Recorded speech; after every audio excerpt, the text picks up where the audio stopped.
Learning language is very interesting. As a cultural tool, language not only represents the culture, but also the habit and customs of a region. We use language to communicate and interact with people to express our feelings and emotions.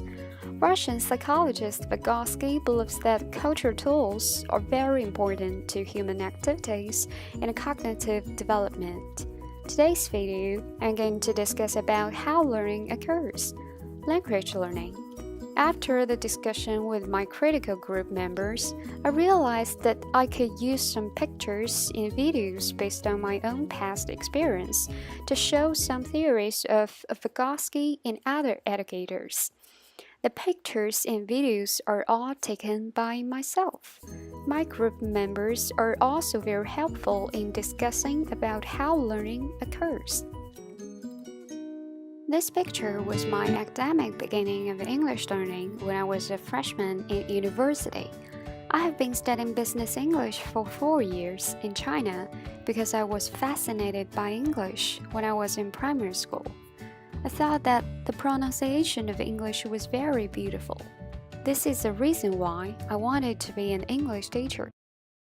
Not only reading a lot of books improve our language learning, but also listening and speaking are all important to language acquisition. This was our American culture class taught by our American teacher.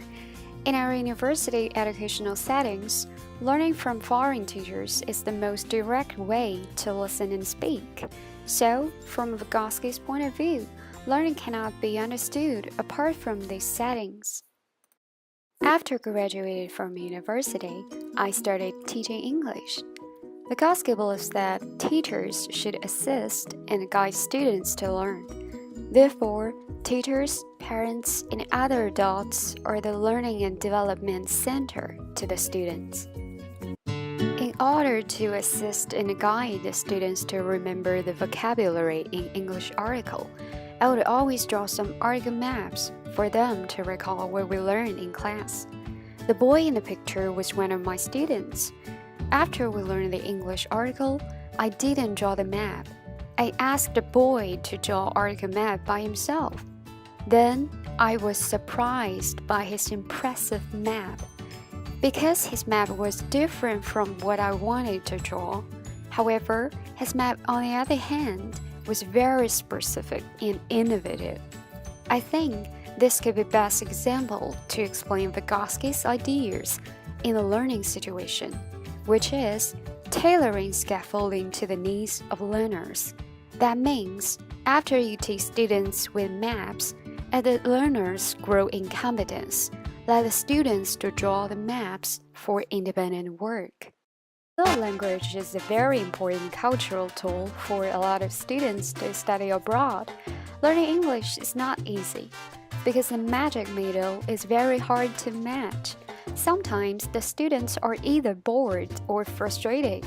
Without teachers' assistance and guidance, the only thing they want to do is not learning but playing. The National People Congress of China gathered today for 10 days of deliberations. Tensions with the West over trade and disagreement about the role of Huawei. The boy in the video was one of my students. Now he is studying the University of Sheffield in UK.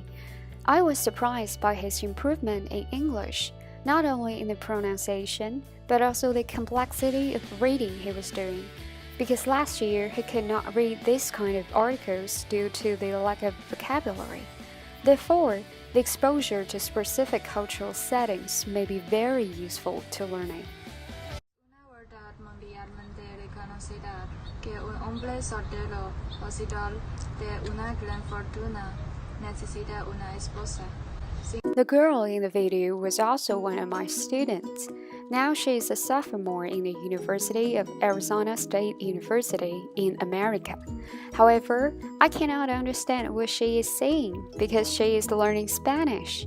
Spanish is one of her optional courses in the university, but in China, she has never learned Spanish because there were no Spanish classes in her high school.